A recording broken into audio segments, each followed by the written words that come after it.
ಭಗವಾನ್ ಬುದ್ಧರಿಗೂ ಟೀಕೆಗಳು ಮಾಡ್ಯಾರ, ಅಣ್ಣ ಬಸವಣ್ಣವರಿಗೂ ಟೀಕೆಗಳು ಮಾಡ್ಯಾರ, ಬಾಬಾ ಸಾಹೇಬರಿಗಂತೂ ಇಡೀ ಜೀವಮಾನ ಪರ್ಯಂತ ಟೀಕೆಗಳು ಮತ್ತು ಚಿತ್ರಹಿಂಸೆ ಕೊಟ್ಟಿರ್ತಕ್ಕಂಥ ತಾವೆಲ್ಲ ನೋಡಿದ್ದೀವಿ.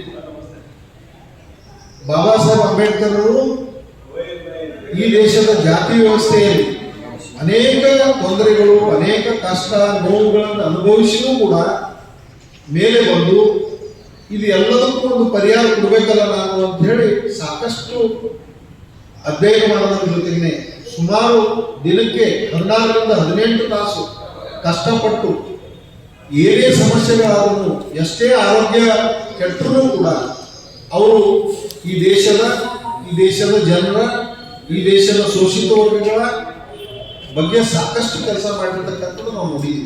ಆ ಸಂದರ್ಭದಲ್ಲಿ ಅನೇಕ ವಿರೋಧಗಳು ಬಂದ.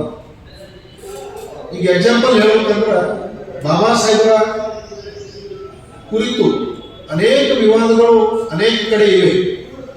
ಅವೆಲ್ಲವನ್ನು ಮೀರಿನೇ ಬಾಬಾ ಸಾಹೇಬರ ನಿಜ ರೂಪ ಏನಿತ್ತು, ಬಾಬಾ ಸಾಹೇಬರು ಈ ದೇಶಕ್ಕಾಗಿ ಏನ್ ಮಾಡಿದ್ರು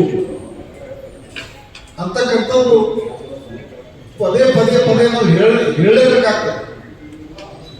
ಅವತ್ತಿನ ಕಾಂಗ್ರೆಸ್ ಬಾಬಾ ಸಾಹೇಬರಿಗೆ ಸ್ವತಂತ್ರ ಸಂಗ್ರಾಮದಲ್ಲೂ ಕೂಡ ಬಾಬಾ ಸಾಹೇಬರು ಬ್ರಿಟಿಷರ್ ಏಜೆಂಟರು, ಬಾಬಾ ಸಾಹೇಬರು ಭಾರತದ ವಿರೋಧಿಗಳು ಅಂತ ಬಿಂಬಿಸಲು. ಆದ್ರೆ ಬಾಬಾ ಸಾಹೇಬರು ಎಂದೂ ಈ ದೇಶದ ವಿರೋಧಿ ಕೆಲಸ ಮಾಡಿಲ್ಲ. ಅವರು ಅಮೆರಿಕದಲ್ಲಿ ಹೋಗ್ತಕ್ಕಂಥ ಸಂದರ್ಭದಲ್ಲಿ ಅವಾಗಿನ ಅಮೆರಿಕದ ಅಧ್ಯಕ್ಷರು ಆಹ್ವಾನ ಮಾಡ್ತಾರೆ ಅವ್ರಿಗೆ. ಆ ಆಹ್ವಾನಕ್ಕೂ ಬಾಬಾ ಸಾಹೇಬರು ಹೋಗಲಿಲ್ಲ.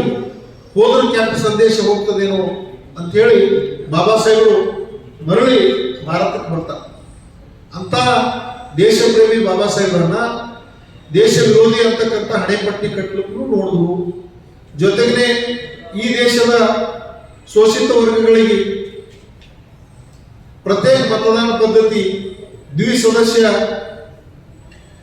ಚುನಾವಣೆಗೆ ಹೋರಾಟ ಮಾಡಿ ಬ್ರಿಟಿಷರಿಂದ ಪಡ್ಕೊಂಡು ಬಂದಿರತಕ್ಕಂಥದಕ್ಕೆ ಗಾಂಧೀಜಿಯವರು ಪುನಾದಲ್ಲಿ ಯರವಾಡ ಜೈಲಲ್ಲಿ ಸತ್ಯಾಗ್ರಹ ಮಾಡೋದ್ರ ಮೂಲಕ ಪಾಕಿಸ್ತಾನ ಬಿಟ್ಕೊಡ್ತಾರ, ಬಾಂಗ್ಲಾದೇಶ ಬಿಟ್ಕೊಡ್ತಾರ.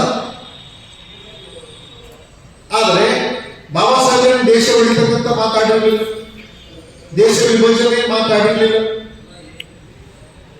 ನಮಗೆ ಪ್ರತ್ಯೇಕ ಹಕ್ಕು, ಪ್ರತ್ಯೇಕ ಮತದಾನ ಇಲ್ಲ ನಮ್ದು,